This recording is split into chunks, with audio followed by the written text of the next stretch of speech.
Hello everyone, welcome to exam way friends. आज हम एक नया सेगमेंट स्टार्ट कर रहे हैं, अकाउंटिंग यानी लेखांकन। तो लेखांकन के बारे में आज से हम स्टार्ट कर रहे हैं और कोशिश रहेगी हमारी कि 5 अक्टूबर तक आपका जो अकाउंटिंग वाला चैप्टर है या टॉपिक है उसको एंड कर दूं। और इसके बाद में हम एक नया सेशन स्टार्ट कर लेंगे, कोई नया सब्जेक्ट स्टार्ट कर लेंगे। तो देखिए, सबसे पहले हम बात करते हैं अकाउंटिंग की। तो अकाउंटिंग में जो आपका सिलेबस दिया गया है ईपीएफओ वाले बैच में, ईपीएफओ के जो भी नोटिफिकेशन में जो सिलेबस दिया गया है उसमें मात्र इतना कहा गया है, जनरल अकाउंटिंग प्रिंसिपल्स है, यानी सामान्य लेखांकन सिद्धांत के बारे में बताया गया है। बाकी इसके अलावा और कोई इसमें एक्स्ट्रा चीजें नहीं बताई हैं कि मतलब बहुत ज्यादा पढ़ना है या सीए लेवल का पढ़ना है, ऐसा कुछ नहीं बताया गया है। तो यहाँ पर आपको बहुत ही जनरल चीजें पढ़नी है, जनरल अकाउंटिंग प्रिंसिपल्स पढ़ने हैं और बहुत ही ज्यादा एक्स्ट्रा के चक्कर में भी मत रहिएगा। और हाँ, अगर आप मेरे लेक्चर के अलावा कुछ और भी अगर प्रेफर करना चाहते हैं, किसी और चीज की रेफरेंस मांगना चाहते हैं, तो मैं आपको एक ही रेफरेंस दूंगा कि आप 11th क्लास की एनसीईआरटी को पढ़ लें। इसके अलावा और कुछ मत पढ़िएगा, क्योंकि और कुछ आपको जरूरत भी नहीं पड़ेगी उसकी, और उससे ज्यादा आपको पूछेगा भी नहीं जाएगा। जो 11th क्लास की एनसीईआरटी है उसके अलावा आपका कोई भी क्वेश्चन बाहर नहीं जाएगा। तो हम सबसे पहले बात करते हैं अकाउंटिंग की, लेखांकन की। देखिए, अकाउंटिंग या लेखांकन की हमें जरूरत क्यों पड़ती है। आपने देखा होगा कि बचपन में देखा होगा, या आप इस समय कहाँ पर रह रहे हैं, आप मान लीजिए रूम लेकर रह रहे हैं।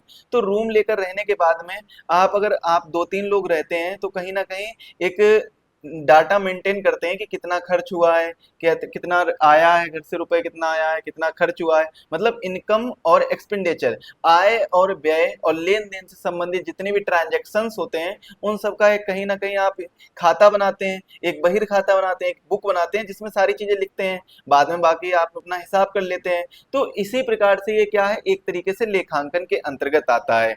अब लेखांकन के अंतर्गत केवल आपको एक चीज याद रखनी होगी, लेखांकन के अंतर्गत केवल उन सभी चीजों से संबंधित चीजें आएंगी, यानी मनी से संबंधित, मुद्रा से संबंधित चीजें आएंगी। यानी लेखांकन में जो मापन होगा वो किसका होगा, मुद्रा का मापन होगा, ना कि किसी वस्तु का मापन होगा, ना तो किसी और चीज का मापन होगा। मापन होगा तो सिर्फ किसका होगा, मुद्रा का, यानी मनी का मापन होगा।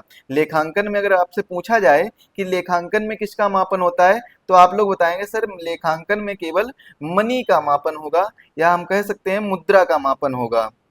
मुद्रा का मापन किसमें, लेखांकन में। अभी हम लेखांकन के बारे में आपको ये सारी चीजें बताएंगे। सबसे पहले हम स्टार्ट करते हैं यहाँ पर आपको एक नए सेशन के साथ में, कि आपको इसका सिलेबस समझाते हैं कि हम यहाँ पर आपको क्या क्या पढ़ाने वाले हैं और कितना पढ़ाने वाले हैं, क्या क्या चीजें और कहाँ कहाँ से पढ़ाने वाले हैं। देखिए, जितना भी मेरा डाटा रहेगा वो आपका एनसीईआरटी से रिलेटेड रहेगा। आपको एनसीईआरटी ही पढ़नी है, इसके अलावा कोई अन्य बुक नहीं पढ़नी है। और जो भी एक दो रेफरेंस बुक है उनको भी मैं आपको यहाँ पर ऐड करके डाटा पढ़ाऊंगा। बाकी एक्स्ट्रा आपको बहुत ज्यादा नहीं पढ़ना है, और इतना ज्यादा नोट्स भी नहीं देखना है कि 200 या 300 पेज के नोट्स देख रहे हैं, तो उसके चक्कर में आप मत पड़िएगा, वो टाइम वेस्टिंग है और कुछ नहीं। अकाउंटिंग की अगर हम बात करें तो लगभग 12 से 13 क्वेश्चन पूछे गए थे। लास्ट टाइम 2023 में कितने क्वेश्चन पूछे गए थे, 12 से 13 क्वेश्चन पूछे गए थे। और जो हमारे लास्ट टाइम के नोट्स थे तो उसमें लगभग 10 question same to same notes से ही फंस गए थे। और मात्र आपको जो नोट्स दिए थे वो 24 पेजेस में नोट्स दिए गए थे। 24 पेजेस के नोट्स में 10 क्वेश्चन फंस गए थे 12 से 13 क्वेश्चन में। तो यहाँ पर भी मैं आपको जो भी पढ़ाऊंगा तो मैं ये कोशिश करूंगा कि आपको इस बार जितने भी क्वेश्चन पूछे जाए, चाहे 12 हो, 13 हो या 14 हो या 15 क्वेश्चन हो, कितने भी क्वेश्चन पूछे जा रहे हैं तो आपको पूरे क्वेश्चन आपको हमारे नोट से, हमारे सिलेबस से, हमारे द्वारा पढ़ाई की क्लासेस से मिल जाएंगे। तो हमारी ये कोशिश है इस बार की। अब देखिए, हम बात करते हैं सिलेबस के बारे में।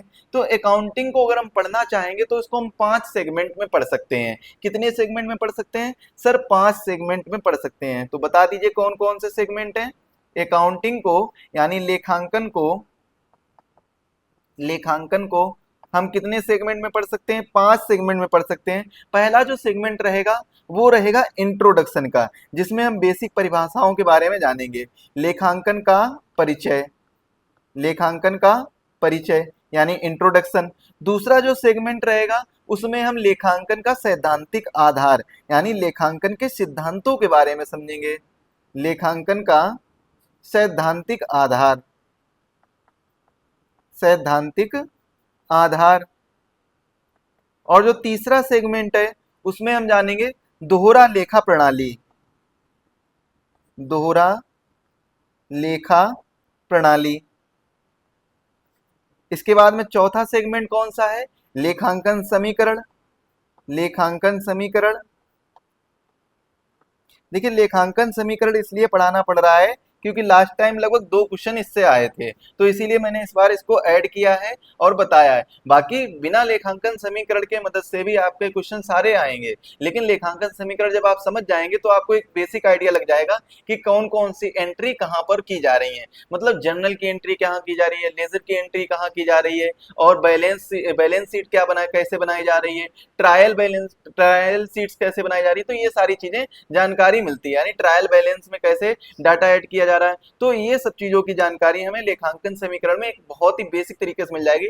लगभग 4 से 5 क्वेश्चन के माध्यम से हम इसको समझ लेंगे और एक ही लेक्चर के अंतर्गत हम इसको लेखांकन समीकरण को समझ लेंगे। अब बात करते हैं दूसरा सब, यानी 5वां सेगमेंट कौन सा है, लेखांकन मानक का। देखिए यहां से भी एक क्वेश्चन लगभग पूछा जाता है लेखांकन मानक से। तो लेखांकन मानक को भी हम पढ़ेंगे, लगभग 20 से 25 मानक है, तो इनके बारे में हम जानेंगे। मतलब एक एक लाइन के मानक है, ज्यादा एक्स्ट्रा या डिटेल में नहीं जानना है, बस ये जानना है कि कौन से मानक को क्या कहा जाता है, बस इतना आपको समझना होगा। इसके अलावा और कुछ एक्स्ट्रा समझने की कोशिश नहीं करनी है। अब जैसे कि एक मानक है AS1, लेखांकन मानक है AS1। इसमें क्या होता है, इसमें लेखांकन नीतियों का प्रकटीकरण होता है। इसके बाद में एक मानक है AS19, इसका मतलब क्या होता है, पट्टे से संबंधित जानकारी होती है। एक लेखांकन होता है, एक मानक होता है AS26, इसमें होती है अमूर्त संपत्तियां, जो संपत्तियां होती हैं उससे संबंधित जानकारी होती है। और एक मानक होता है AS28, इसके अंतर्गत जो संपत्ति होती है इनको जो क्षति पहुंचती है या नुकसान होता है उससे संबंधित जानकारी होती है। तो लेखांकन का जो हमारा एक मोटा मोटी सिलेबस है, आप कह सकते हैं 5 सेगमेंट है, 5 यूनिट है, वो ये यूनिट है जो हम पढ़ने वाले हैं। इन 5 यूनिट के अंतर्गत जो भी हमारा डाटा आएगा, जो भी हम पढ़ेंगे उसको हम अंदर से पढ़ लेंगे, सारी चीजें जानकारी। अब जैसे कि बात करते हैं लेखांकन के परिचय के बारे में, तो लेखांकन का जो परिचय है इसके अंतर्गत हम बेसिक टर्म्स के बारे में समझेंगे, यानी एसेट्स क्या होते हैं, लायबिलिटी क्या होता है, रेवेन्यू क्या होता है, इनकम क्या होता है, एक्सपेंडिचर क्या होता है। हालांकि मैं आपको इकोनॉमी के सेशन में ये सारे टर्म बता चुका हूँ, जितने भी मैंने अभी आपको टर्म बताए, बेसिक टर्म बताए, मैं आपको इकोनॉमी में एक एक टर्म बता चुका हूँ और आपको याद भी होगा। एसेट्स के बारे में बताया है, लायबिलिटी के बारे में बताया है, रिवेन्यू के बारे में बताया था, इनकम के बारे में बताया है, एक्सपेंडिचर के बारे में बताया। रिवेन्यू, इनकम, एक्सपेंडिचर तो अभी मैंने लास्ट लेक्चर में 21 और 20 लेक्चर में बताया था। इसके बाद इससे पहले जो लेक्चर था 19 और 19 नहीं, 17 और 18, तो 17 और 18 लेक्चर के अंतर्गत हमने आपको एसेट्स और लायबिलिटी के बारे में बताया था।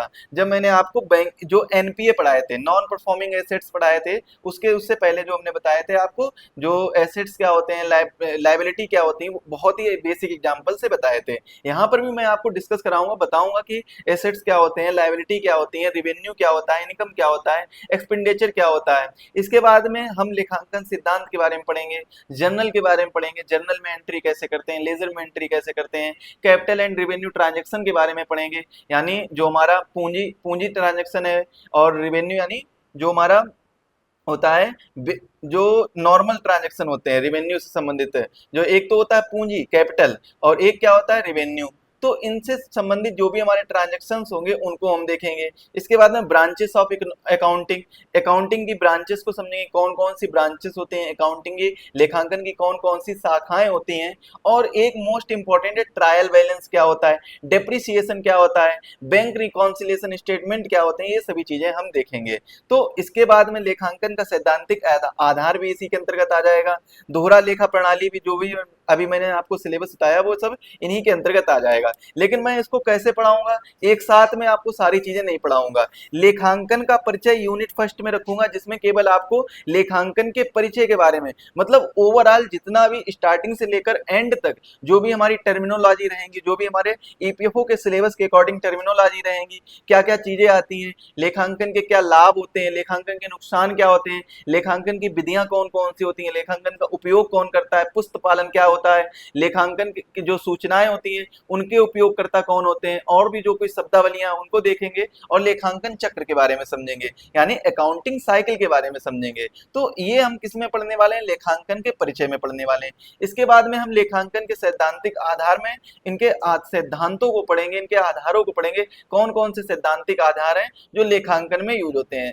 मतलब एक तो होता है हमारा क्या होता है, एक तो बनता है एक जो जैसे हम यूजर्स की बात करते हैं, यूजर्स में आपने देखा होगा एक तो इंटरनल यूजर्स होते हैं, एक तो एक्सटर्नल यूजर्स होते हैं। अगर हम लेखांकन सिद्धांत की बात करें तो लेखांकन सिद्धांत में हमें दो चीजें पढ़नी होती है बेसिकली। कौन कौन सी दो चीजें होती हैं? एक तो होता है लेखांकन की अवधारणाएं, यानी कॉन्सेप्ट्स क्या हैं, लेखांकन की अवधारणाएं यानी कॉन्सेप्ट्स क्या हैं। और एक होता है हमारा लेखांकन के कन्वेंशंस, यानी सम्मेलन कौन कौन से हैं, या फिर हम कह सकते हैं परंपराएं क्या क्या हैं।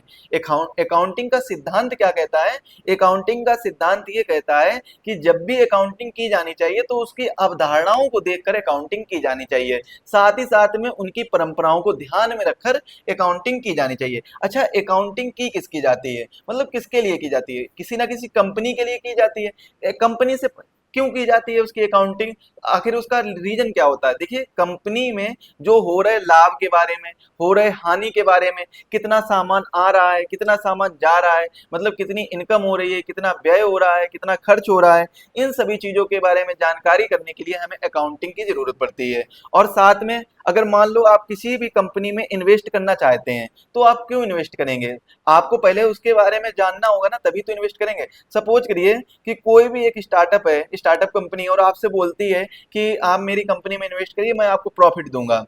तो स्टार्टअप कंपनी देखिए प्रॉफिट दे भी सकती है और नहीं भी दे सकती है, उसके बारे में तो कोई पता नहीं। लेकिन उसमें भी क्या है, प्रोजेक्ट रिपोर्ट चेक की जाती है कि आखिर प्रोजेक्ट रिपोर्ट में क्या है, आपका प्रोजेक्ट किस टाइप का है। स्टार्टअप कंपनी है तो आपका प्रोजेक्ट किस टाइप का है, तो इस प्रकार से प्रोजेक्ट रिपोर्ट चेक की जाती है वहां पर। लेकिन जब कंपनी स्टेबलाइजमेंट हो जाती है, एक दो साल काम कर लेती है, तब अगर कोई इन्वेस्टर्स वहां पर इन्वेस्ट करता है तो वो क्या देखता है? बैलेंस शीट देखता है, मतलब कितना खर्च हुआ है, कितना इनकम हुआ है, कितना प्रॉफिट हुआ है, नुकसान में है या नहीं है। ये सारी चीजें किस में होती हैं? बैलेंस शीट में होती हैं। तो ये सब चीजें किस में देखी जाती हैं? अकाउंटिंग के माध्यम से देखी जाती हैं। जो चार्टर्ड अकाउंट होता है, सीए होता है कंपनी का, वो ये सारी चीजें लिखता है।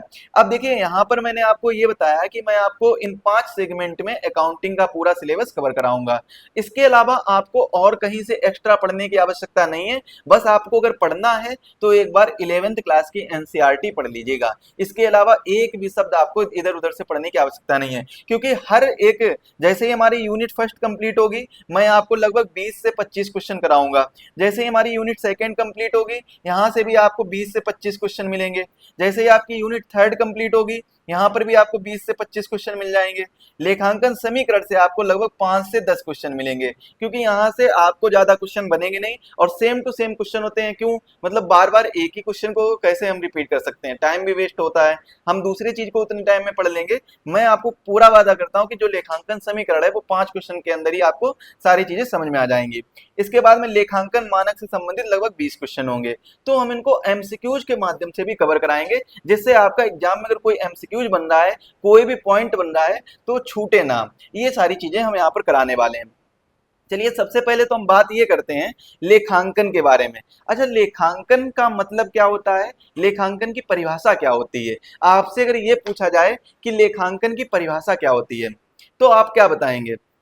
वैसे तो मैं आपको यहाँ पर यही राय दूंगा, जो लेखांकन होता है वो क्या होता है? लेखांकन मतलब किससे होता है? जो रुपयों के आदान प्रदान से संबंधित जितनी भी क्रियाएं होती हैं, उनको हम क्या कहते हैं? लेखांकन के अंतर्गत रखते हैं। उनको कहाँ पर रखते हैं? लेखांकन के अंतर्गत रखते हैं। बाकी परिभाषाएं जो हैं वो मैं आपको कल के सेशन में सारी चीजें बताऊंगा, जब हमारी पहली यूनिट कल से स्टार्ट होगी तब आपको बताऊंगा।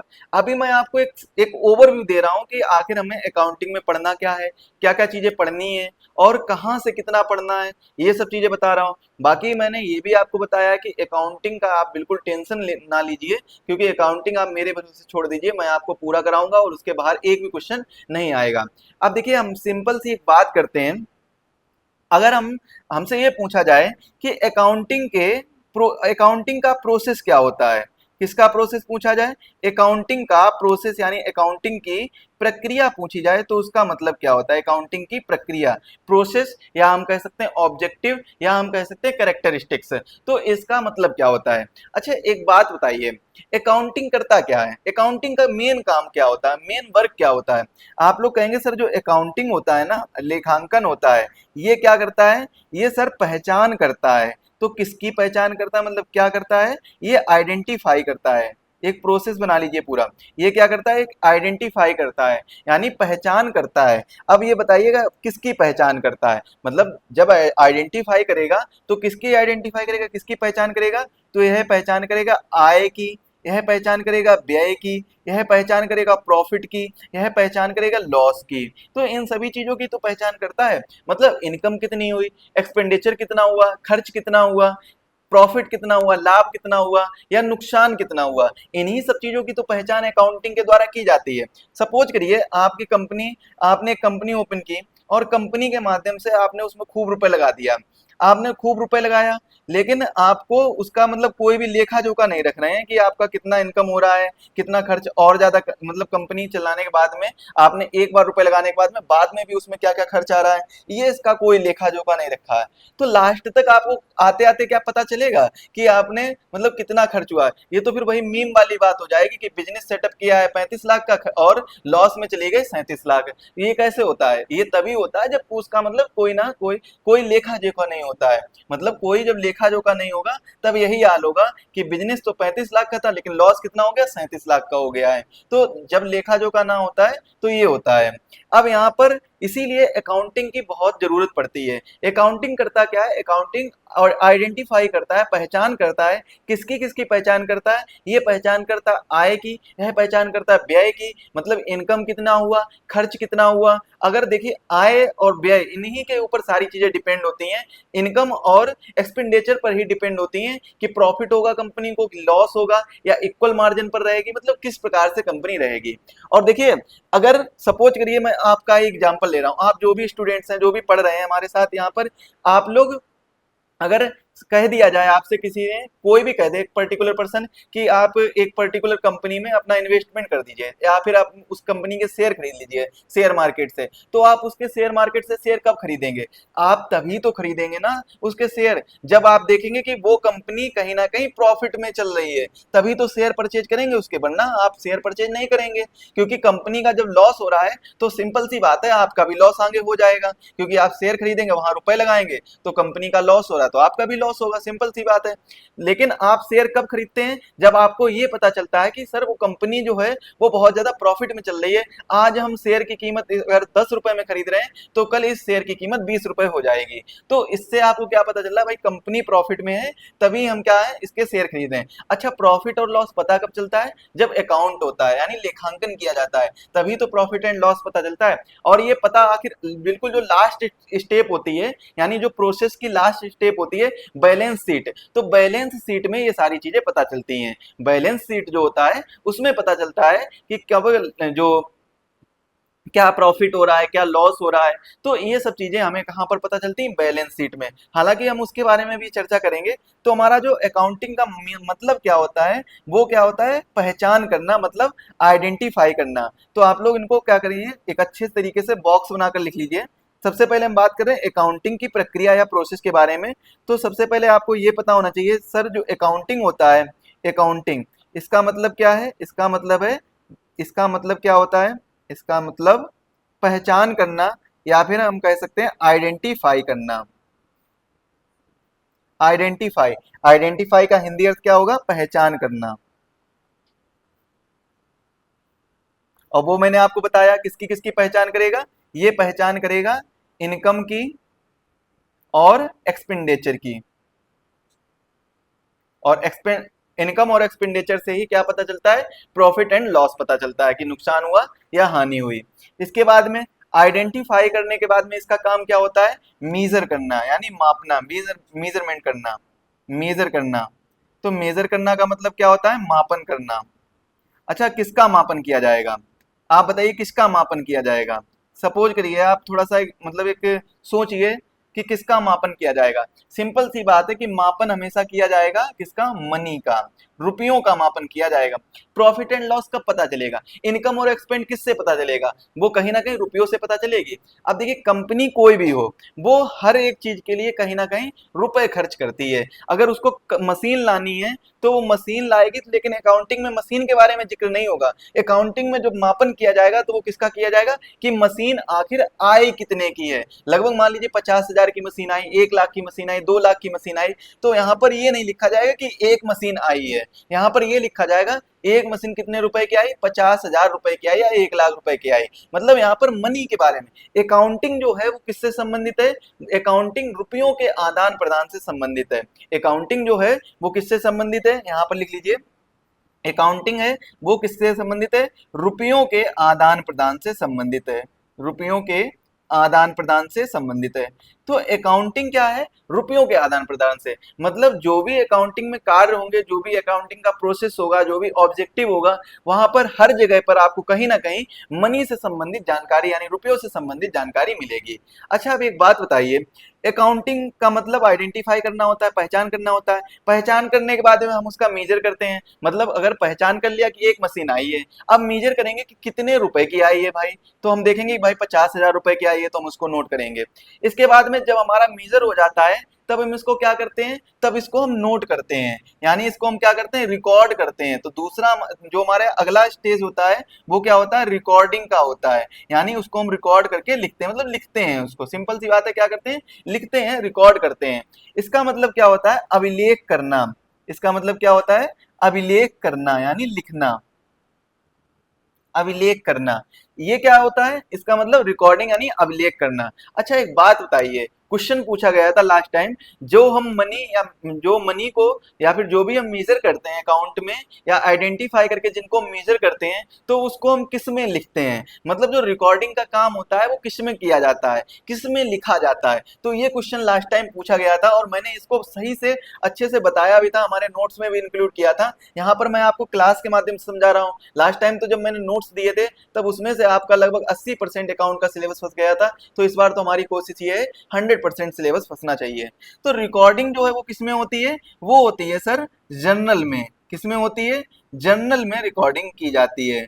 ये क्वेश्चन पूछा गया था लास्ट टाइम कि जब हम अकाउंटिंग के द्वारा किसी भी वस्तु का आइडेंटिफाई करते हैं, उसकी पहचान करते हैं, यानी आय और व्यय को देखते हैं और उसको मेजर करके वो कितना उसमें आय हुआ कितना व्यय हुआ उसको देखते हैं, तो इसका मतलब क्या है, इसको हम कहाँ पर लिखते हैं, इसकी रिकॉर्डिंग कहाँ पर करते हैं, इसका लेख अभिलेख कहाँ पर बनाते हैं, इसका अभिलेख बनाते हैं जर्नल में, यानी जर्नल में इसका अभिलेख बनाते हैं। ये चीज याद रखिएगा आप लोग। इसके बाद में रिकॉर्डिंग के बाद में जो हमारा अगला प्रोसेस होता है, अगला प्रोसेस कौन सा होता है, अगला प्रोसेस जो होता है वो होता है क्लासिफाई करना। अगला प्रोसेस क्या होता है, अगला प्रोसेस होता है क्लासिफाई करना, यानी वर्गीकृत करना, वर्गीकृत करना। अगला जो प्रोसेस होता है हमारा वो कौन सा होता है, वर्गीकृत करना, क्लासिफाई करना।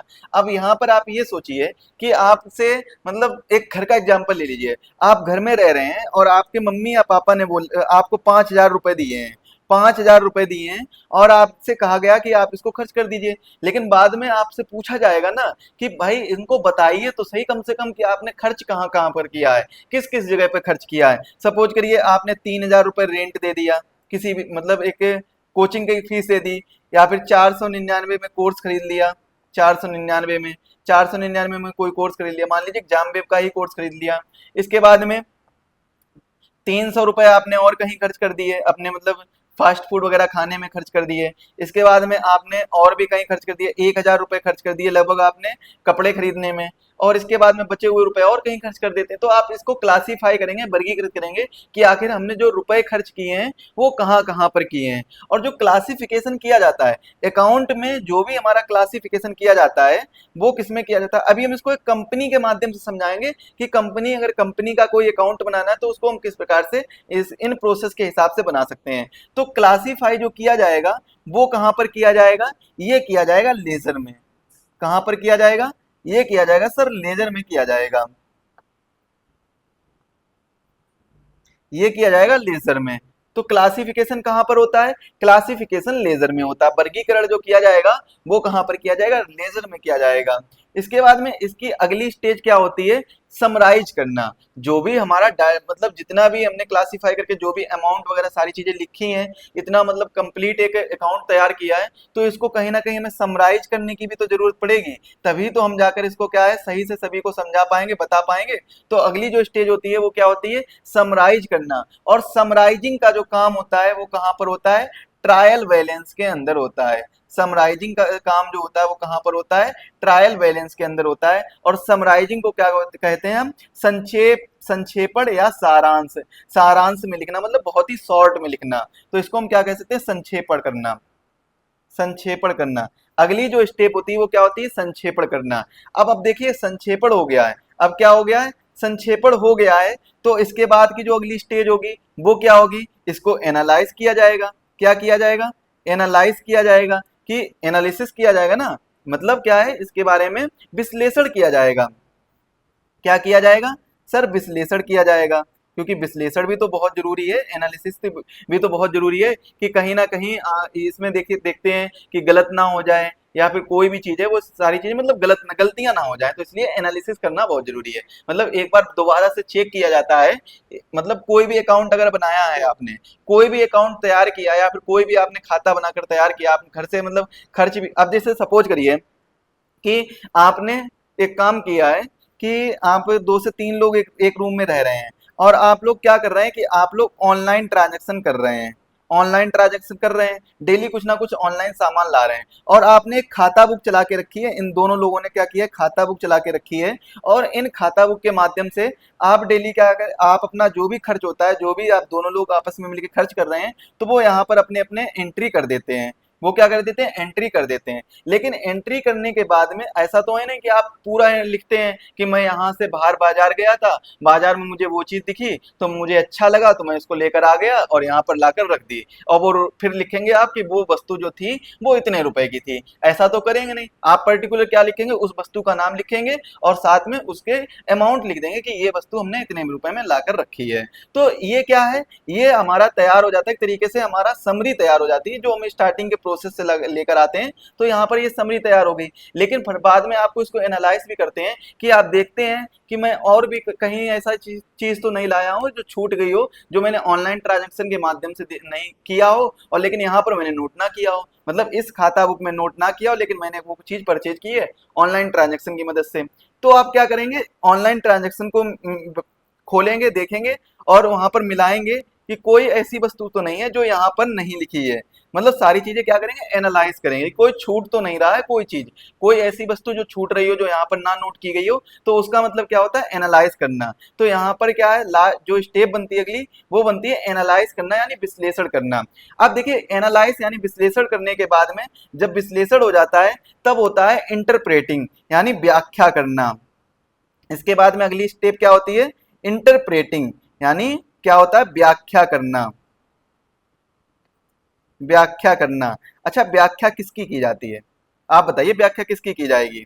किसी भी अगर मान लो कोई भी अकाउंट बनाकर तैयार किया है, तो व्याख्या किसकी की जाएगी, व्याख्या की जाएगी सर ट्रेडिंग की जाएगी, किसकी की जाएगी, ट्रेडिंग की जाएगी। व्याख्या की जाएगी sir loss and loss and profit account की व्याख्या की जाएगी, लॉस एंड प्रॉफिट अकाउंट की व्याख्या की जाएगी। तो इन्हीं सब चीजों की तो व्याख्या की जाती है। इसके बाद में इंटरप्रेटिंग यानी व्याख्या करने के बाद में एक आप अंतिम चरण करते हैं कम्युनिकेटिंग का। अंतिम चरण क्या करते हैं, कम्युनिकेटिंग का। कम्युनिकेटिंग यानी संप्रेषण का। देखिए इसकी भी क्यों आवश्यकता पड़ती है उसके बारे में बात कर रहे हैं अभी। संप्रेषण जो है वो अंतिम चरण होता है। यहाँ पर हमारा क्या बनकर तैयार हो जाता है, यहाँ पर बनकर तैयार हो जाता है बैलेंस शीट। यहाँ पर क्या बनकर तैयार हो जाता है, बैलेंस शीट बनकर तैयार हो जाती है, बैलेंस शीट। तो ये हमारे जो प्रोसेस होते हैं वो ये क्या कहलाते हैं, अकाउंटिंग के प्रोसेस कहलाते हैं। यानी जो हमारे लेखांकन की प्रक्रिया है वो क्या कहलाती है, सबसे पहले अकाउंटिंग में हम देखते हैं, आइडेंटिफाई करते हैं चीजों को कि क्या क्या चीजों की अकाउंटिंग होनी चाहिए, मतलब कितना इनकम हुआ, कितना व्यय हुआ, कितनी इनकम हुई, कितना एक्सपेंड हुआ। फिर इसके बाद में हम उसका मापन करते हैं कि जो हमारा इनकम और व्यय हुआ है वो कहाँ कहाँ पर हुआ है और कितने रुपए का हुआ है। जब हम उसका मापन कर लेते हैं फिर हम उसका अभिलेख बनाकर तैयार करते हैं, और जब हम अभिलेख बनाकर तैयार करते हैं तो अभिलेख कैसे बनाते हैं, उसको वर्गीकृत बनकर तैयार करते हैं। अब देखिए मैं आपको दो एग्जाम्पल बता रहा हूँ, यहाँ पर पेज को दो साइज करेंगे। मैं आपको दो एग्जाम्पल बता रहा हूँ, एक बताऊंगा आपके रियल लाइफ एग्जाम्पल, एक बता रहा हूं कंपनी से रिलेटेड एग्जाम्पल, कंपनी से रिलेटेड एग्जाम्पल। देखिए यहाँ पर मैं मोस्टली इंग्लिश यूज करूंगा, क्योंकि ऐसा नहीं है कि हिंदी नहीं बताऊंगा, हिंदी भी बताऊंगा, लेकिन मोस्टली जो है वो इंग्लिश यूज करूंगा, क्योंकि जो इंग्लिश शब्द हैं वो आपको आसानी से याद हो सकते हैं, आप समझ सकते हैं। हिंदी में आपको बहुत ही दिक्कत होगी, मेरी मानी बहुत ज्यादा दिक्कत होगी। आपको मैं अगर बताऊंगा व्यापारिक खाता, तो व्यापारिक खाता में आप 1 मिनट के लिए सोच में पड़ जाएंगे कि आखिर होता क्या है। लेकिन जैसे ही मैं आपको बता दूंगा ट्रेडिंग अकाउंट, तो ट्रेडिंग अकाउंट में तो आप पता कर लेंगे भाई इसमें लाभ हानि खाता होता है, आर्थिक चिट्ठों का खाता होता है, यानी बैलेंस शीट का निर्माण किया जाता है। तो इन सभी में क्या है, व्यापारिक खाता के अंतर्गत आता है। मैं आपको बताऊंगा कि जो भी हमारा पुस्त पालन, तो पुस्त पालन देखिए कितना मतलब अजीब सा वर्ड है, हालांकि हिंदी का वर्ड है, लेकिन मैं ये नहीं कर रहा हूँ, हिंदी का विरोध नहीं कर रहा हूँ यहाँ पर, लेकिन मैं आपकी सहूलियत के लिए बता रहा हूँ। पुस्त पालन की जगह आप क्या याद रख लीजिए, बुक कीपिंग। देखिए जहां पर हमारा फायदा हो रहा है हमें वहां पर वो काम करना चाहिए।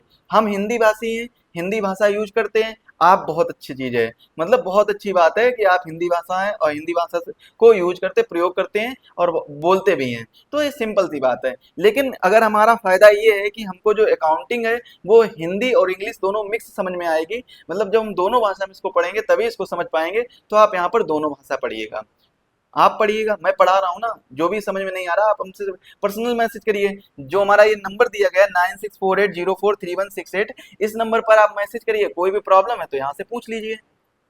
अब बात करते हैं रियल लाइफ एग्जाम्पल की, और एक एग्जाम्पल हमारा कंपनी से रिलेटेड एग्जाम्पल। तो सबसे पहले मान लेते हैं real life example. Real life example में आप रूम लेकर बाहर रह रहे हैं, मतलब दिल्ली, एक एग्जाम्पल लेते हैं कि दिल्ली में कोई भी एक स्टूडेंट रह रहा है रूम लेकर।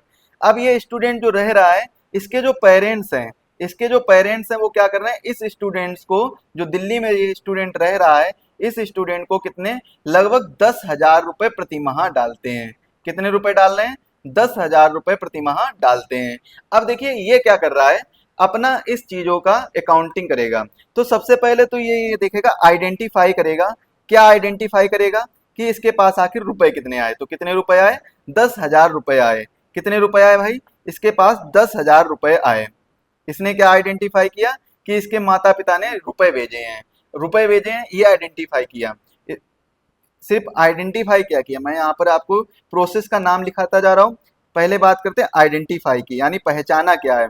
तो इसने ये पहचाना है कि इसके जो माता पिता हैं, माता पिता ने, या पिता कह लीजिए, पिता ने क्या किए हैं, रुपए भेजे हैं।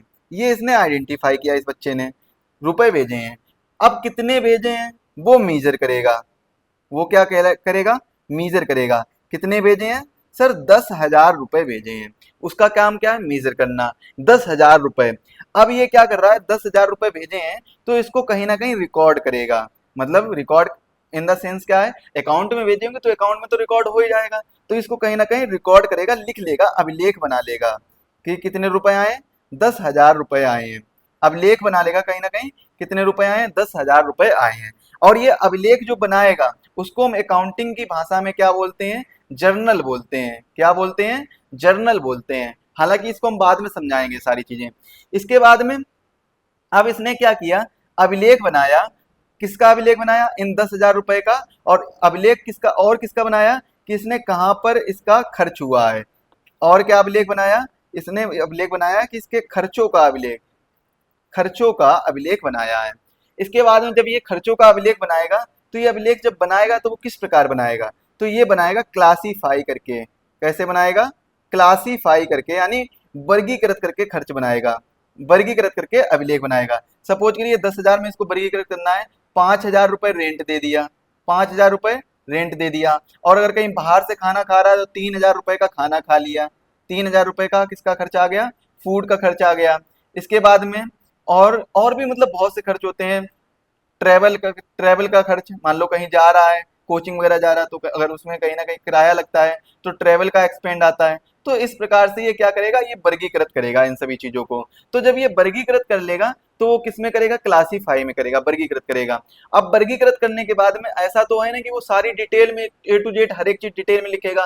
मतलब अगर वर्गीकृत उसने किया है कि भाई उसका खर्च हो गया, ट्रेवल में खर्च हो गया, तो वो ऐसा तो लिखेंगे नहीं, मैं सुबह डेली कोचिंग जाता हूँ, कोचिंग से वापस आता हूँ, तो इस वजह से मेरे 20 या 40 रुपए खर्च हो जाते हैं डेली। तो ऐसे तो लिखाएगा नहीं, वो क्या लिखेगा कि मेरे ट्रेवल में कितना मंथ में खर्च हुआ। अगर 40 रुपए पर डे हो रहा है तो मंथ में 1200 रुपए खर्च हो रहा है। अगर वो डेली जाता है, मतलब संडे को भी जाता है, 30 का महीना है तो 1200 रुपए, वरना 31 का महीना तो 1240 हो जाएंगे। तो ये क्या है, ये सब क्या बताते हैं, ये सब हमारे बताते हैं, वर्गीकृत करते हैं। मतलब अकाउंटिंग का जो प्रोसेस होता है, रियल लाइफ एग्जांपल बता रहा हूँ, जब ये वर्गीकृत कर लेगा तो वर्गीकृत करने के बाद में उसको कैसे नोट करेगा, समराइज करेगा, मतलब उसको बहुत ही संक्षेप में लिखेगा, जिससे कि अगर उसके माता पिता उससे पूछेंगे तो वो समरी बता पाए कि हमने यहाँ पर इतना इतना रुपए खर्च किया है। तो उसको क्या करेगा, समराइज करेगा, यानी संक्षेपण में लिखेगा। और जो संक्षेपण होता है वो कहाँ पर होता है, ट्रायल बैलेंस में होता है। हालांकि इसको हम कंपनी से रिलेटेड एग्जांपल में समझेंगे। फिर इसके बाद में जब ये समराइज कर देगा, फिर एक बार ये क्या सोचेगा कि मैं इसको एनालिसिस कर लूं, एक बार चेक कर लूं सही मैंने लिखा है या नहीं लिखा है, मतलब सारी जानकारी मेरे द्वारा जो दी गई है वो सही से दी गई या नहीं दी गई है। जब ये एनालाइज कर लेगा, फिर इसके बाद में ये फाइनल व्याख्या कर देगा, मतलब इंटरप्रेटिंग कर देगा, यानी क्या कर देगा, व्याख्या कर देगा। और जब ये व्याख्या कर देगा, किसकी व्याख्या कर देगा, ट्रेडिंग की व्याख्या करेगा। मतलब सिंपल सी बात है, मतलब उसने कहां कहां पर खर्च किया है इन सब की व्याख्या कर देगा, बता देगा। मतलब अगर उससे कोई भी पूछेगा तो वो व्याख्या में बता देगा। और जब ये व्याख्या में बता देगा, इसके बाद में कम्युनिकेशन में भी बताएगा, मतलब कम्युनिकेशन में फाइनल जानकारी दे देगा कि हमने यहाँ पर खर्च किया है, इतना रुपए खर्च किया है और इतना रुपए बचा है। मतलब 10,000 रुपए में से जो भी खर्च हुआ है वो अपने माता पिता को कम्युनिकेट करके बता देगा, संप्रेषण के माध्यम से बता देगा। मतलब एक ओवरऑल बैलेंस शीट दे देगा। क्या दे देगा, एक बैलेंस शीट दे देगा, जिसके माध्यम से हम बता देगा कि हमने यहाँ यहाँ पर खर्च किया है रुपए। अब देखिए हम कंपनी से रिलेटेड एग्जाम्पल समझते हैं, वहां पर समझ नहीं पाते इसीलिए मैंने यहाँ पर लग दिया है कंपनी रिलेटेड एग्जाम्पल।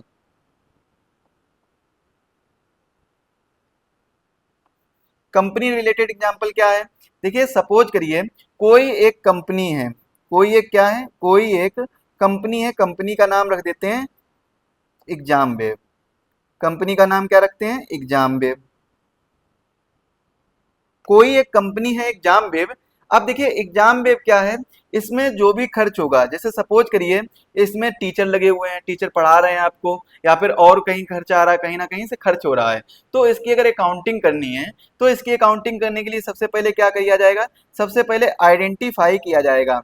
जैसे कि मान लीजिए मैं आपको आईपैड पर पढ़ा रहा हूँ, आईपैड की जो पेंसिल है उसका मतलब उसका आइडेंटिफाई, उसकी पहचान की जाएगी, मैंने पेंसिल में कितना खर्च किया, आय व्यय मेरी क्या हुई, मतलब इनकम क्या हुआ, एक्सपेंडिचर कितना हुआ, पहचान की जाएगी। जो आईपैड है उसमें क्या है, मतलब उसकी पहचान की जाएगी, पेंसिल की पहचान की जाएगी। मतलब ओवरऑल एग्जाम वेब में जितनी भी चीजें या फिर जितनी भी वस्तुएं या फिर जितनी भी एसेट्स या लायबिलिटी या फिर कोई भी व्यक्ति कुछ भी यूज हो रहा है, अगर व्यक्ति का मतलब क्या है, व्यक्ति यहाँ पर नहीं लिखा जाएगा, लेकिन व्यक्ति को कितनी सैलरी दी जा रही है वो लिखी जाएगी, मेजरमेंट लिखा जाएगा यहाँ पर केवल। तो सबसे पहले तो आइडेंटिफाई किया जाएगा कि आखिर जो कंपनी में क्या क्या आय हो रही है, क्या क्या व्यय हो रहा है, मतलब किन किन माध्यम से आय हो रही है, किन किन माध्यमों से व्यय हो रहा है। तो ये सारी चीजें आइडेंटिफाई की जाएंगी, पहचान की जाएंगी एग्जाम वेब में। फिर इसके बाद में जब ये प्रोसेस हो जाएगा, उसके बाद में यहाँ पर मीजर किया जाएगा। मीजर का मतलब क्या है कि जो भी, जैसे मान लो सपोज करते हैं कि एग्जाम वेब एक टीचर को 4,000 रुपए दे रहा है, एक टीचर को 2,000 रुपए दे रहा है, इस तरीके से। और दूसरा क्या है कि जो आईपैड आया वो मान लेते हैं लगभग 30,000 का आया है, 30,000 का आईपैड आया है, 8,000 की पेंसिल आई है। तो इस तरीके से क्या है, एक मीजरमेंट किया गया। अब जो ये मीजरमेंट है वो किसमें किया जाता है, हमेशा याद रखिएगा, ये मनी में किया जाता है। किसमें किया जाता है, मनी में, यानी धन में किया जाता है। जब ये मीजरमेंट हो गया तो ये ऐसे तो केवल मीजरमेंट किया गया है, अभी लिखा नहीं गया। जब जो हमारा मीजर के बाद में नेक्स्ट प्रोसेस आता है उसमें हम उन चीजों को लिखते हैं, यानी रिकॉर्ड में इन चीजों को लिखते हैं कि कहाँ पर कितना खर्च हुआ, ये इसका रिकॉर्ड बनाते हैं, रिकॉर्डिंग करते हैं, अभिलेख बनाते हैं। और ये अभिलेख कहाँ पर बनाया जाता है, जर्नल में बनाया जाता है। याद रखिएगा अभिलेख जो है वो कहाँ पर बनाया जाता है, जर्नल में बनाया जाता है, जर्नल में लिखा जाता है। जब ये रिकॉर्ड कर लिया गया है तो इसको कैसे लिखा जाएगा, इसको क्लासीफाई करके लिखा जाएगा, वर्गीकृत करके, कि जैसे मान लो टीचर व्यक्ति लगे हुए हैं तो उनको कितना जा रहा है, कोई मशीन मशीन आ रही है एग्जाम वेब की तरफ से, वो कौन कौन सी आ रही है, कोई प्रोडक्ट दूसरे प्रोडक्ट आ रहे हैं तो वो कौन कौन से प्रोडक्ट आ रहे हैं, जो टेस्ट सीरीज का कॉस्ट है जो मैं टेस्ट सीरीज बनवा रहा हूँ उसकी कॉस्ट कितनी आ रही है, जो मैंने नोट्स टाइप कराए हैं उसकी कॉस्ट कितनी आ रही है। तो ये सारी चीजें देखकर फिर बाद में क्या देखा जाएगा कि हमारा जो ये ईपीएफओ का कोर्स है वो कितना बिका है, मतलब कितने लोगों ने खरीदा है और कितने रुपए का बिका है, ये सारी चीजें चेक की जाएंगी। इसके बाद में कंप्लीट कॉस्ट देखी जाएगी कि क्या क्या कॉस्ट आई है, टीचर की क्या कॉस्ट आई है, और इसके बाद में जो आपको नोट्स दिए गए उनके नोट्स की टाइपिंग कराने में क्या कॉस्ट आया है, आपको टेस्ट सीरीज दी जाएगी तो टेस्ट सीरीज टाइप कराने में क्या कॉस्ट आई है। तो ये सारी चीजें देखकर बाद में निकाला जाएगा, बैलेंस शीट में बताया जाएगा कि कंपनी को प्रॉफिट हुआ है या लॉस हुआ है। तो ये सारी चीजें बताई जाएंगी। अब देखिए रिकॉर्ड के बाद में क्या है, क्लासीफाई करना, क्लासीफाई किया जाएगा यानी वर्गीकृत किया जाएगा, वर्गीकृत किया जाएगा। इसके बाद में एक चीज और देखिएगा, जब इसको वर्गीकृत किया जाएगा तो वो किसमें किया जाता है, लेजर में किया जाता है। किसमें किया जाता है सर, लेजर में किया जाता है। वर्गीकृत किसमें किया जाता है, लेजर में किया जाता है। तो ये चीज आप लोग याद रखेंगे। वर्गीकृत करने के बाद में क्या किया जाएगा, समराइज किया जाएगा। देखिए अकाउंटिंग ऐसा है कि मतलब ऐसा तो होता नहीं है कि जितना मन है जितना जो भी खर्च हुआ है वो सारी चीजें लिख दें, ए टू जेड इन्फॉर्मेशन लिख दें। तो ए टू जेड इन्फॉर्मेशन तो नहीं लिखी जा सकती है ना, तो इसीलिए इसको क्या है, समरी बनाई जाती है, संक्षेपण किया जाता है, संक्षेप में लिखा जाता है। और ये समरी किस में बनाई जाती है सर, ये जो समरी है वो ट्रायल बैलेंस में बनाई जाती है। किस में बनाई जाती है, ट्रायल बैलेंस में बनाई जाती है। अब इसके बाद में समरी बन गई, समरी बनने के बाद में क्या होता है, एनालिसिस किया जाता है। क्या किया जाता है, एनालिसिस किया जाता है, विश्लेषण किया जाता है कि जो भी एग्जाम वेब के द्वारा जो डाटा दिया गया वो सही है या नहीं सही है, या फिर कहीं गलत टाइप नहीं हो गया, फिर कहीं गलत इंफॉर्मेशन कलेक्ट ना हो गई हो। तो इस सभी चीजों का एनालिसिस किया जाता है, विश्लेषण किया जाता है, जिससे सही जानकारी दी जा सके। तो एनालिसिस करने के बाद में क्या होता है, जब एनालिसिस हो जाएगा तब इंटरप्रेटिंग की जाती है यानी व्याख्या की जाएगी। इसके बाद में क्या होगा, इंटरप्रेटिंग किया जाएगा यानी व्याख्या की जाएगी। एनालिसिस करने के बाद में क्या होता है, व्याख्या की जाएगी। व्याख्या की जाएगी कि जो 4,000 और 2,000 रुपए किसको दिए हैं, ह्यूमन पावर को दिए हैं, मतलब ह्यूमन जो वर्क कर रहे हैं यहाँ पर, ह्यूमन लेबर वर्क कर रहे हैं उनको दिए गए हैं। 30,000 रुपए जो है वो 30,000 और प्लस 8,000, 30,000 और प्लस 8,000 ये किसमें खर्च किए गए हैं, ये मशीनरी में खर्च किए गए हैं, मशीनरी में। 4,000 किसमें खर्च किए गए, सपोज करते हैं 4,000 खर्च किए गए हैं प्रिंटिंग में, प्रिंटिंग में। और सपोज करें 2,000 किसमें खर्च किए गए हैं, 2,000 किए गए हैं टेस्ट में, टेस्ट बनाने के लिए 2,000 रुपए खर्च किए गए हैं। तो मतलब इस तरीके से क्या किया जाएगा, एक व्याख्या की जाएगी ये सारी चीजों की। तो ये क्या होता है, ये व्याख्या होती है जो हम अकाउंटिंग में करते हैं, मतलब कहाँ कहाँ से चीजें। और जो मैं यहाँ पर डाटा बता रहा हूँ एक काल्पनिक डाटा है, इसको आप सच मत मानिएगा।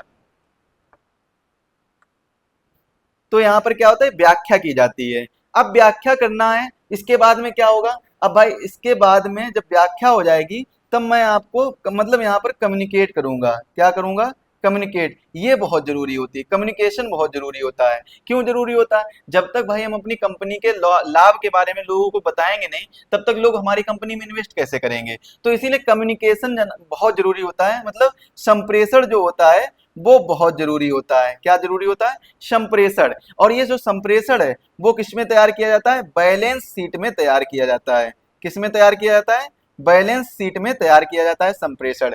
संप्रेषण जो है वो किसमें तैयार किया जाएगा मेरे प्यारे भाई, बैलेंस शीट में तैयार किया जाएगा। तो ये चीजें जो मैं बता रहा हूँ ये आप लोग ध्यान से समझिएगा, यहाँ से एक क्वेश्चन 100% आएगा। जितना भी मैं आपको पहले लेक्चर में बता रहा हूँ, मान के चलिए एक क्वेश्चन, वन क्वेश्चन जो है यहाँ से 100% आने वाला है। 101% की गारंटी ले लीजिए, यहाँ से आपको पहले लेक्चर से ही आपको कम से कम एक क्वेश्चन मिलेगा। एक से ज्यादा भी मिल सकते हैं लेकिन मैं 101% की गारंटी ले रहा हूँ, एक क्वेश्चन तो मिलेगा ही मिलेगा।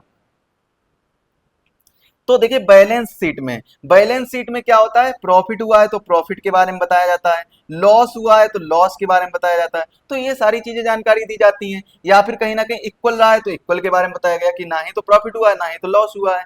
कंपनी को देखिए, कंपनी का जो उद्देश्य होता है वो क्या होता है, कहीं ना कहीं प्रॉफिट कमाना होता है। अगर प्रॉफिट हो रहा है तब तो ठीक है, लॉस हो रहा है तो कंपनी घाटे में जाएगी, फिर क्या वो कंपनी मतलब चल पाएगी आगे, नहीं चल पाएगी। सिंपल सी बात है ना। तो ये सारी चीजें क्या है, ये सारी चीजें अकाउंटिंग के अंतर्गत आती हैं। 1 मिनट का समय दीजिए।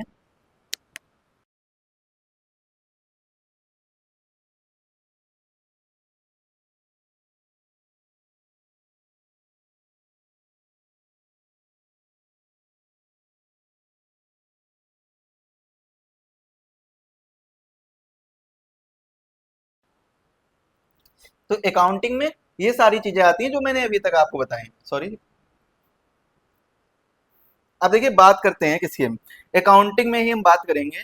मैंने आपको जो यहाँ पर टर्म बताए हैं, सबसे पहले क्या बताया था, एक बार फिर से रिवीजन करवा रहा हूँ। मैं आपको क्लास के अंदर ही सारी चीजें याद कराने की कोशिश कर रहा हूँ, बार बार रिवाइज कराऊंगा, बार बार शब्दों का यूज करूंगा, बार बार शब्दों का प्रयोग करूंगा, जिससे आपको सारी चीजें याद हो जाएं। मैंने आपको अकाउंटिंग का प्रोसेस बताया था, अकाउंटिंग का प्रोसेस बताया था, जिसमें सबसे पहला प्रोसेस बताया था कि अकाउंटिंग जो है वो हम कैसे करते हैं। तो सबसे पहले हम क्या करते हैं, आइडेंटिफाई करते हैं, मतलब पहचान करते हैं, हिंदी में लिखूंगा, पहचान करते हैं। पहला जो प्रोसेस होता है वो क्या होता है, पहचान करना। दूसरा प्रोसेस जो होता है वो क्या होता है, मापना। दूसरा प्रोसेस होता है क्या, मापना या मेजर करना। अब यहाँ पर हम देखें, बात करेंगे अभी इसके बारे में, बात करेंगे किसका। फिर इसके बाद में क्या प्रोसेस होता है, अभिलेख करना, अभिलेख करना यानी नोट करना, अभिलेख इसके बाद का प्रोसेस होता है। इसके बाद का प्रोसेस क्या होता है, वर्गीकरण। वर्गीकरण, वर्गीकरण के बाद का प्रोसेस क्या होता है, विश्लेषण। और विश्लेषण के बाद का जो प्रोसेस होता है वो होता है व्याख्या। और व्याख्या के बाद का जो प्रोसेस होता है वो होता है संप्रेषण। संप्रेषण। तो ये क्या है, आपका अकाउंटिंग का प्रोसेस है। कंप्लीट अकाउंटिंग जो है उसका प्रोसेस है, मतलब अकाउंटिंग का ओवरऑल आप कह सकते हैं कि अकाउंटिंग का प्रोसेस है। अच्छा, यहाँ पर अब एक चीज बताइए आप लोग, क्या बताएंगे कि जब हम पहचान करते हैं तो वो हम किसकी पहचान करते हैं, वो पहचान करते हैं हम आय की, वो पहचान करते हैं हम व्यय की, मतलब कितनी आय आई है, कितनी व्यय आई है, या फिर कितना मतलब जो भी आय व्यय पर ही बिजनेस डिपेंड करता है, इनकम और एक्सपेंड दोनों पर। देखिए जब भी कोई बिजनेस होता है वहां पर इनकम होती है पहले या फिर खर्च होता है, मतलब इनकम होती है, आय भी होती है और खर्च भी होता है। सपोज करिए किसी आप दुकान पर गए होंगे, दुकान देखी होगी, तो दुकान पर क्या है, आय और व्यय दोनों लगा रहता है। आप क्या है, और इसी में पता चलता है प्रॉफिट के बारे में।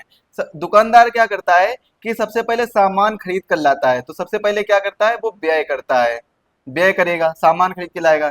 दुकान में जब सामान होगा तभी तो आप लेने जाएंगे, और दुकान में सामान ही नहीं होगा तो आप पहले से तो रुपए देकर आएंगे नहीं, पहले से तो सामान खरीद, मतलब जब सामान ही नहीं है तो आप सिंपल सी बात है उस दुकान में जाएंगे ही नहीं। तो सबसे पहले दुकानदार क्या कर रहा है, व्यय कर रहा है, खर्च कर रहा है।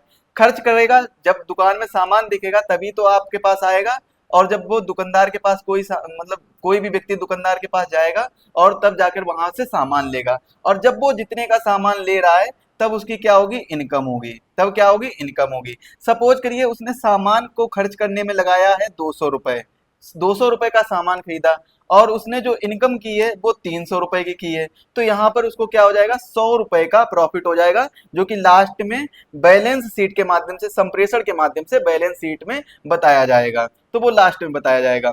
तो क्या हुआ, अगर मान लेते 200 रुपए का सामान खरीदा था लेकिन जो दुकानदारी हुई वो 100 रुपए की, तो यहाँ पर 100 रुपए का नुकसान हुआ है। तो ये सारी चीजें आपको संप्रेषण में बताई जाती हैं, मतलब लास्ट में जो बैलेंस शीट होती है, बैलेंस शीट में ये सारी जानकारी दी जाती है।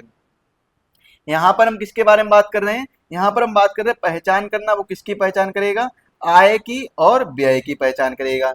मापना, किसको मापेगा, मीजर, मीजर करना मतलब मनी का यानी मुद्रा का, किसको मापेगा, मुद्रा को। इसके बाद में इसका अभिलेख करेगा, रिकॉर्ड करेगा, इसको लिखेगा, जो भी मुद्रा होगी उसको लिखेगा। इसके बाद में इसको क्लासिफाई करेगा, वर्गीकृत करेगा। अब जो देखिए रिकॉर्ड करता है, जो रिकॉर्ड करेगा वो कहाँ पर लिखेगा, जो रिकॉर्ड करेगा वो किस जगह पर रिकॉर्ड करेगा यानी कहाँ पर लिखेगा, उसे हम बोलते हैं अकाउंट की भाषा में जर्नल। क्या बोलते हैं, जर्नल बोलते हैं। इसी जगह पर क्या है, अभिलेख किया जाता है, मतलब जो भी अकाउंटिंग के माध्यम से किसी भी वस्तु का पहचान की गई है और उस वस्तु के कितने, मतलब जो भी मनी निकली है, मतलब जो वस्तु के द्वारा जो पहचान की गई है उससे जो मुद्रा का रूप है उसको हम अभिलेख करते हैं, और वो अभिलेख यानी रिकॉर्ड करते हैं, वो कहाँ पर करते हैं, वो हम जर्नल में करते हैं।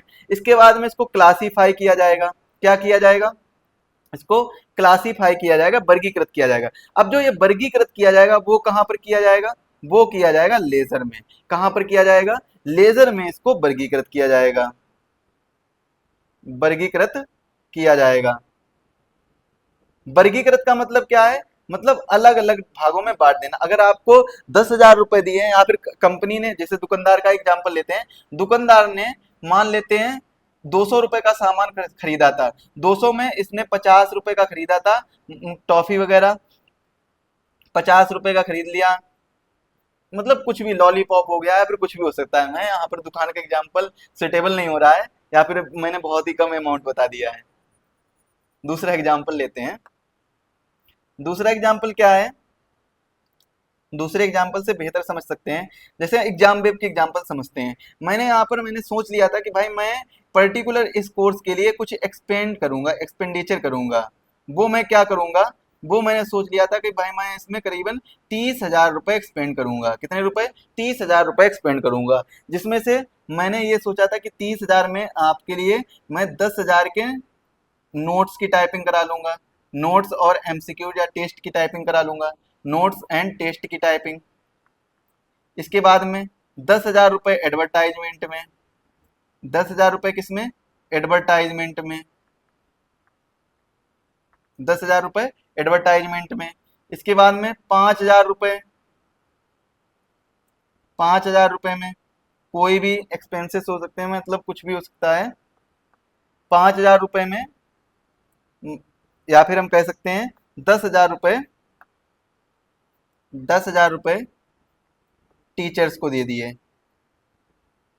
टीचर्स को दे दिए। तो ये सब क्या है, ये सब वही तो किया गया ना, वर्गीकृत किया गया कि नोट्स के लिए कितने खर्च किए, एडवर्टाइजमेंट का मैं कितना खर्च किया और टीचर्स को कितना दिया। तो ये सब क्या है, ये सब क्लासीफाई किया गया है। वो किसमें किया जाता है, वो लेजर में किया जाता है। ये सब किसमें किया जाएगा, ये सब किया जाएगा लेजर में किया जाएगा। कहाँ पर? जो हमारा सीए होगा वो इन सभी चीजों को लेजर में रखेगा, लेजर में रखेगा। ये चीज याद रखिए, LEDGER लेजर, इसको लेजर ही याद रखिएगा। इसके अलावा आप इसका हिंदी अर्थ बिल्कुल मत ध्यान रखिएगा, ये इंपॉर्टेंट है। लेजर ही वैसे आपको हर जगह लिखा हुआ मिलेगा। और जब ये लेजर में लिख लेगा, इसके बाद में वर्गीकृत कर लेगा लेजर में, तब इसका विश्लेषण किया जाएगा। अब जब इसका विश्लेषण किया जाएगा, यहाँ पर एक चीज छूट रही है, वर्गीकरण, वर्गीकरण करने के बाद में, वर्गीकृत करने के बाद में एक चीज तो मैंने यहाँ पर लिखा ही नहीं है।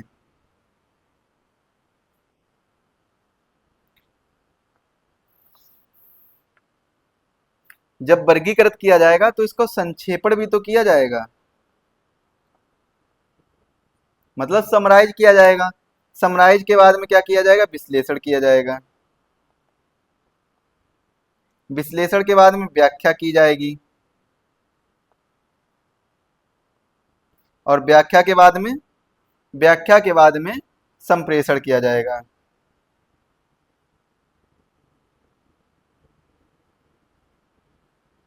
संप्रेषण किया जाएगा, तो ये चीज याद रखिएगा। अब देखिए हम बात कर रहे थे किसके बारे में, संक्षेपण के बारे में। तो संक्षेपण जो है, संक्षेपण किसमें किया जाता है, संक्षेपण किया जाता है ट्रायल बैलेंस में। किसमें किया जाता है, ट्रायल बैलेंस में। इसके बाद में विश्लेषण किया जाएगा, मतलब एनालाइज किया जाएगा, दोबारा से चेक किया जाएगा, और इसके बाद में इसकी व्याख्या की जाएगी, इसको एक्सप्लेन किया जाएगा, व्याख्या की जाएगी। और जब इसके बाद में जब इसकी व्याख्या हो जाएगी, अंततः यह किसमें आएगा, कम्युनिकेशन में आएगा। और जो कम्युनिकेशन में आता है, कम्युनिकेशन में आता है, तो उसे उसको हम किस में रखते हैं, बैलेंस शीट में रखते हैं।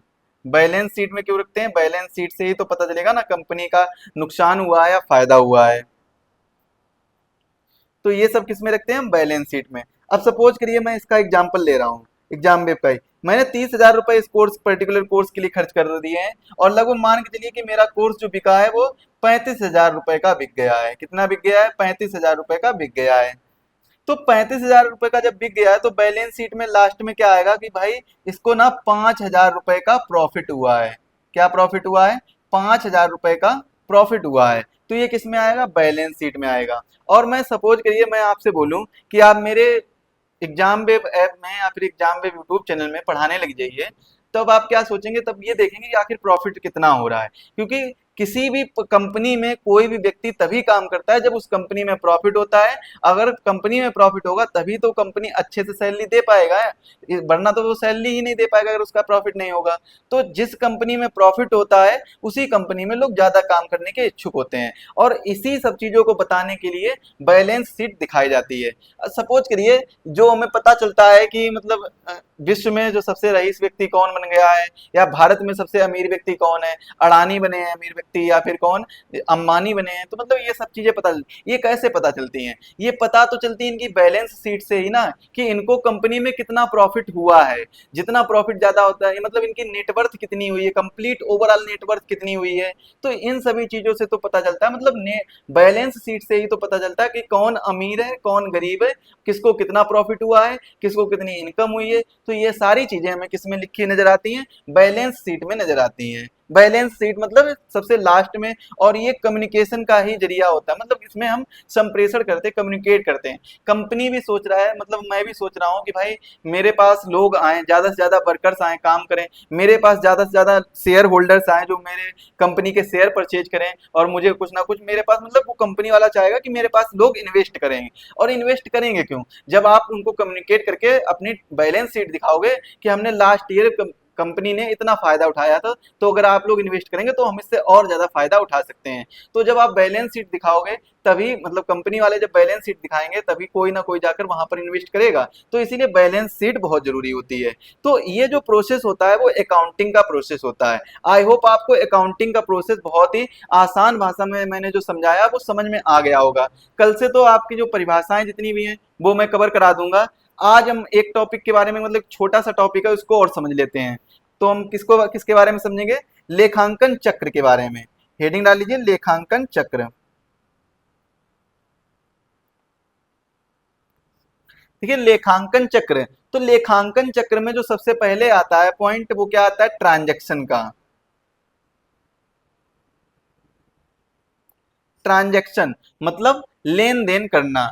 ट्रांजैक्शंस का मतलब क्या होता है? लेन देन करना, लेन देन।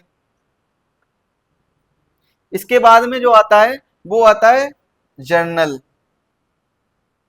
जर्नल, मैंने यहां पर आपको बताया था ना कि जर्नल मतलब अभिलेख। जो मैंने लेन देन किया है वो कैसे, उसको अभिलेख में लाना, यानी उसको रिकॉर्ड करना। तो उसको हम किस में रखते हैं? जर्नल में रखते हैं। तो यहाँ पर जो दूसरा पॉइंट बनेगा जर्नल। जर्नल को हिंदी में क्या कहते हैं? रोजनामचा। मतलब रोजमर्रा की जो चीजें हैं उनको लिखना, रोजनामचा।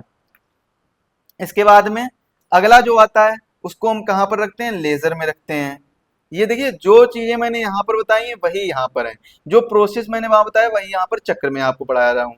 तो इसको अब क्या है, प्रॉपर अकाउंटिंग की भाषा में। वहां पर तो मैंने कुछ एग्जाम्पल की वजह से आपको आसान भाषा में समझाने की वजह से identify, measure, recording, classify, summarise, analyse, interpreting और कम्युनिकेटिंग, तो ये सिंपल से वर्ड यूज कर लिए थे। अब यहाँ पर मैं कौन से वर्ड यूज कर रहा हूँ? अकाउंटिंग के प्रॉपर जो टर्मिनोलॉजी है उनको यूज कर रहा हूँ। तो ट्रांजैक्शन मतलब लेन देन, यानी इसका मतलब क्या हो जाएगा? जो आइडेंटिफाई करना, आय और व्यय, आय और व्यय को आइडेंटिफाई करने का काम करना। अब इसके बाद में लेजर। जर्नल के बाद में यहाँ पे देखिए जो जर्नल है, जर्नल के बाद में क्या आता है? लेजर, यानी मतलब जो हम वर्गीकरण करते हैं। तो लेजर, लेजर का मतलब क्या होता है? खाता बही। खाता बही, जैसे पहले क्या चलता था? बहिर खाता चलता था, उसी का परिवर्तित रूप है खाता बही। अब इसके बाद में क्या होता है? इसके बाद में होता है ट्रायल बैलेंस। इसके बाद में क्या होता है? Trial balance. देखिए इनके बारे में बताया है मैंने। यहाँ पर क्या है? ट्रायल बैलेंस मतलब संक्षेपण करना। तो ट्रायल बैलेंस, ट्रायल बैलेंस का मतलब क्या होता है? तुलन पत्र। तुलन पत्र, इससे ही तो संक्षेपण किया जाएगा। अब जो ये ट्रायल बैलेंस होता है, वो ट्रायल बैलेंस जो होता है वो कहाँ पर होता है? तो ट्रायल बैलेंस के बाद में क्या आता है? एनालाइज करना। एनालाइज करने के बाद में क्या होता है? इंटरप्रेटिंग, यानी व्याख्या करना। और व्याख्या जो होती है वो किसमें की जाती है? ट्रेडिंग अकाउंट वगैरह में, या ट्रेडिंग अकाउंट होता है, लाभ हानि खाता होता है, तो व्याख्या जो की जाती है वो किसमें की जाती है? Trading account. Trading account, trading account के बाद में profit and loss account. Profit and loss account, यहां पर मैंने देखिए बताया था।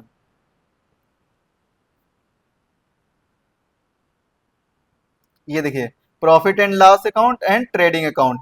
तो ये सारी चीज, नहीं नहीं, ये तो बैलेंस शीट के बारे में बताया था कि बैलेंस शीट में मैंने कहीं तो बताया था अभी, या फिर नहीं बताया अभी तक, ये बताया था देखिए, trading account, profit and loss account, या लॉस एंड प्रॉफिट अकाउंट।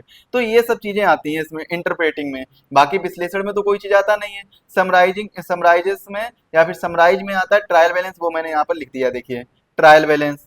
तो ये जो भी नोट्स हैं ये आपको तो मिल जाएंगे, लेकिन आप लोग अपनी भाषा में, अपनी लैंग्वेज में इसके नोट्स बना लीजिएगा, जिससे आपको सारी चीजें समझ में आ सके। अगर कुछ भी समझ में नहीं आ रहा है तो मैं आपको अच्छी भाषा में आपको जो हैंड रिटन नोट्स है वो प्रोवाइड करवा दूंगा।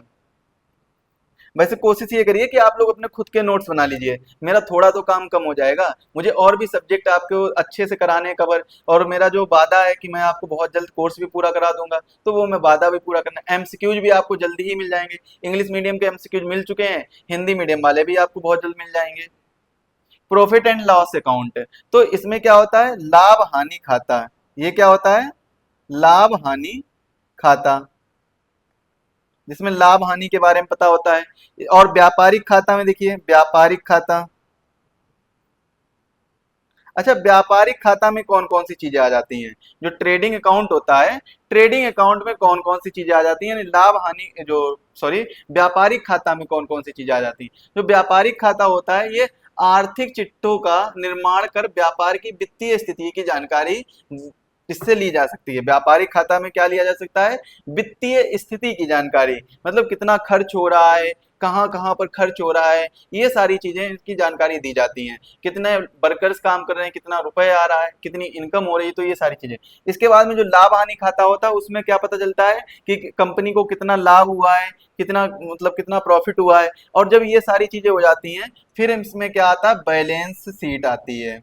फिर क्या आता है, बैलेंस शीट। देखिए बैलेंस शीट तो सुनने में अच्छा लग रहा होगा, लेकिन जब आप हिंदी में इसका नाम सुनेंगे वो क्या होता है, आर्थिक चिट्ठा।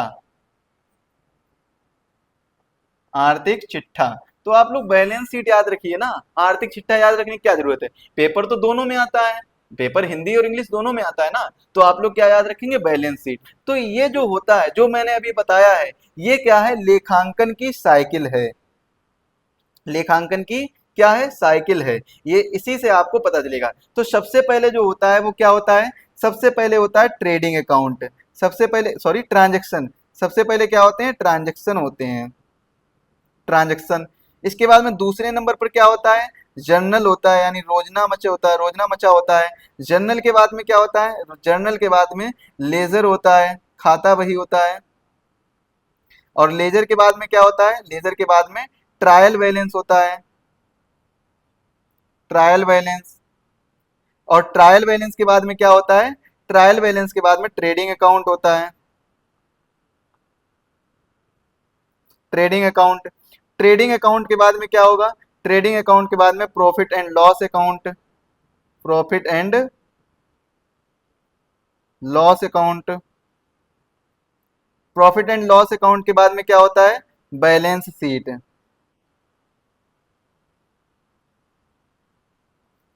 जिसे हम आर्थिक चिट्ठा बोलते हैं।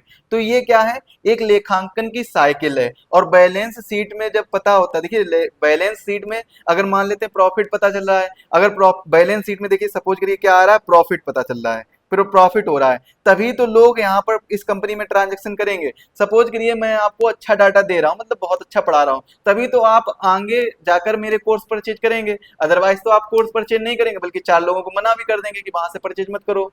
अगर मैं अच्छा पढ़ा रहा हूँ तो आप कम से कम 4 लोगों को बताएंगे भी कि वहां से आप परचेज कर लो, एग्जाम वेब में अच्छा पढ़ाया जा रहा है, मतलब बहुत ही अफोर्डेबल प्राइस में कोर्स है, पढ़ाया भी अच्छा जा रहा है, नोट्स भी अच्छे मिल रहे हैं, तो आप लोग बताएंगे, मतलब शेयर करेंगे। लेकिन अगर सपोज करिए आपको अच्छा नहीं लग रहा, पसंद नहीं आ रहा, तो आप दोबारा तो परचेज करेंगे ही नहीं, और साथ में शेयर भी नहीं करेंगे किसी के साथ में, बल्कि अगर शेयर करेंगे भी तो अपनी निगेटिव राय देंगे।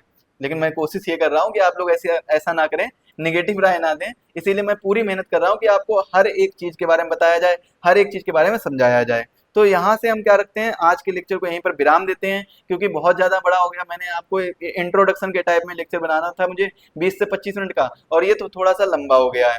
रिकॉर्डेड फॉर्मेट में इसलिए दे रहा हूँ क्योंकि आपको ज्यादा से ज्यादा चीजें दे सकूं, ज्यादा से ज्यादा चीजें डिलीवर कर सकूं आपको कम से कम समय के अंदर। मैं जितनी चीजें अभी मैंने आपको बताई है ना, आप ये मान के चलिए अगर मैं लाइव क्लास लेता या फिर कुछ भी लेता तो कई बच्चे जैसे उसमें लाइव आते तो बच्चे कमेंट करते, कुछ ना कुछ क्वेश्चन पूछते। अगर कोई डाउट है, कोई डाउट है, रियल में कोई डाउट है, तो आप इस नंबर पर कांटेक्ट कर लीजिए, 9648043168। आज की क्लास से संबंधित कोई भी डाउट है, सिंगल डाउट है, तो आप इस नंबर पर संपर्क करिए, कॉल करिए। कॉल देखिए, कॉल का जो टाइम है वो याद रखिएगा 3 से 4 के बीच में, केवल 3 से 4 के बीच में। और पहले कोशिश करिएगा पहले मैसेज करने का, कॉल तो बाद में करिए, पहले मैसेज करिएगा। 3 से 4 के बीच में कॉल, क्योंकि एक बार मैंने टाइम दे दिया था कॉल करने के लिए, तो एक ही टाइम पे इतनी ज्यादा कॉल आ गई, फिर बोलने लगे सभी लोग कि सर का नंबर बिजी जा रहा है। लेकिन बिजी नहीं था, उस समय कॉल बहुत आ रही थी सभी की, तो स्टूडेंट्स कॉल बहुत कर रहे थे, तो इसीलिए आप लोग पहले मैसेज करिएगा। मैं मैसेज को ज्यादा प्रेफरेंस दूंगा, मैसेज वालों को पहले रिप्लाई करूंगा। तो आप लोग 3 से 4 बजे के बीच में मैसेज करिएगा। कोई भी डाउट है, कोई भी प्रॉब्लम है, तो आप इसको पूछ सकते हैं। आपको ये लेक्चर जो है वो सुबह टाइम में मिल जाएगा।